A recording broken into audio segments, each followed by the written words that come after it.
totalmente refletora. Ou seja, esse cara, à medida que vai chegando aqui, ele não vai sendo absorvido, ele vai voltando. Então, aquele momento que estava chegando na parede, como a onda se reflete completamente, ele vira para o lado de cá. Então, em vez de ter uma variação de momento, que era esse no início e zero no fim, é esse no início e esse no fim. Então, o que aparece? O fator 2. É que nem uma bolinha. Joga uma bolinha, ela vai e gruda na parede. Ela transfere em um certo momento. Se a bolinha bate e volta, ela transfere o dobro do momento. Certo? Então, a gente, no caso de totalmente refletor, para superfície totalmente refletora, temos que a pressão é igual a 2 vezes a intensidade sobre C.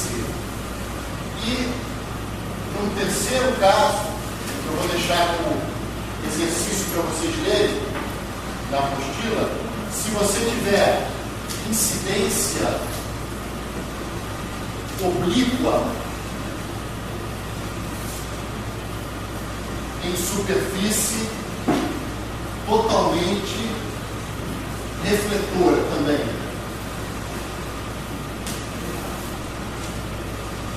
Isso que está aqui está normal, mas agora a onda chega assim, fazendo um ângulo teto.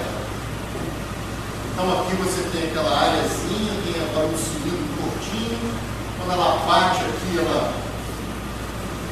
todo aquele momento que estava aqui, foi batendo, foi voltando, mas como está inclinado, volta para uma outra direção, que é ângulo de reflexão igual ao ângulo de incidência.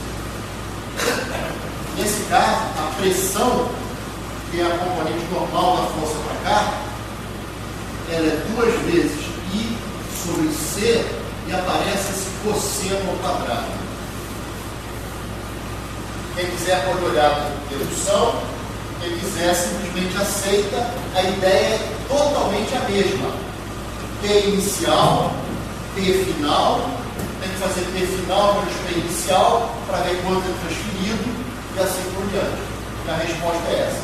Eu estou botando esse caso porque na lista tem alguns exercícios. Mais perto da prova eu deixo claro o que eu vou cobrar ou não. Eu sei que vai ter muita matéria, então eu vou dar algumas dicas para vocês dizendo o que eu vou exigir na prova ou não. Por enquanto, tudo que eu estou falando cai, mas depois eu posso pegar alguns casos mais complicados e deixar fora da prova, ok? Mas para vocês poderem fazer exercício, precisa disso que está aqui. As figuras que estão faltando, os problemas 8 e 9 ou 9 e 10, eu não me lembro mais, são essas daqui. Era uma superfície refletora e a onda vem assim, fazendo um ângulo de 45 graus.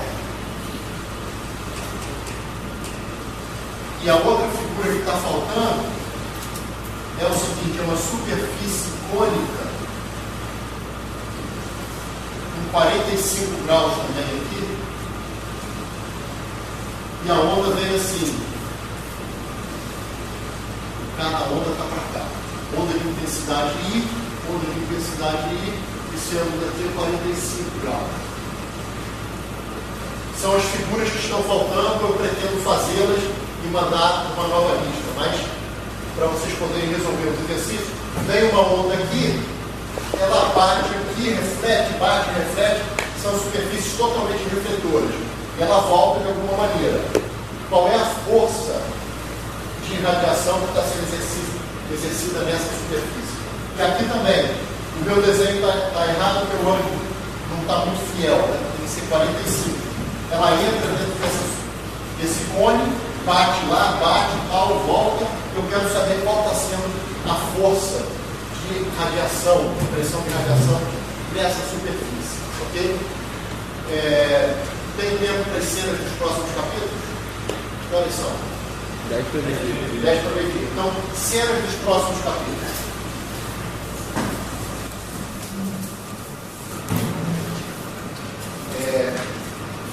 As cenas dos próximos capítulos, por exemplo, eu vou falar sobre polarização. O que eu quero dizer com polarização? Vocês viram que no exemplo que eu dei, o campo elétrico, como é que ele variava com o tempo? Na onda, no exercício anterior, eu dei que o E era um E0, eu não botei depois em cima, e aqui eu botei um carinho, não foi? Se eu não me engano, foi esse, não me lembro mais.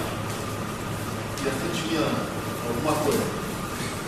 Isso que está aqui é um vetor fixo, constante, e, portanto, essa onda que está aqui, nesse caso, o campo elétrico, ele fica vibrando sempre na mesma direção, ora para um lado, ora para o outro, tá certo? À medida que a onda vai passando.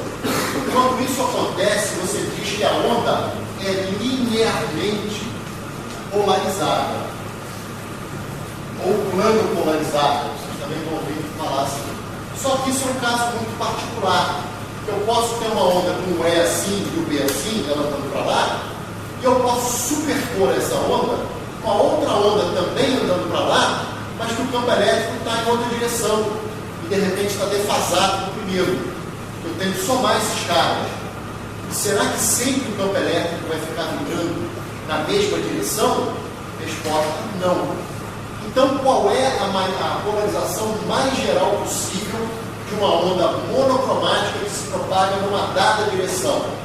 É o que a gente vai estudar na aula que vem. E nós veremos que coisas interessantes podem acontecer. O campo elétrico pode oscilar numa dada direção, que pode ser essa ou pode ser essa. Isso será chamado de linearmente polarizado. Mas o campo pode ser uma superposição de um cara assim com o outro assim, que está defasado de 90 graus.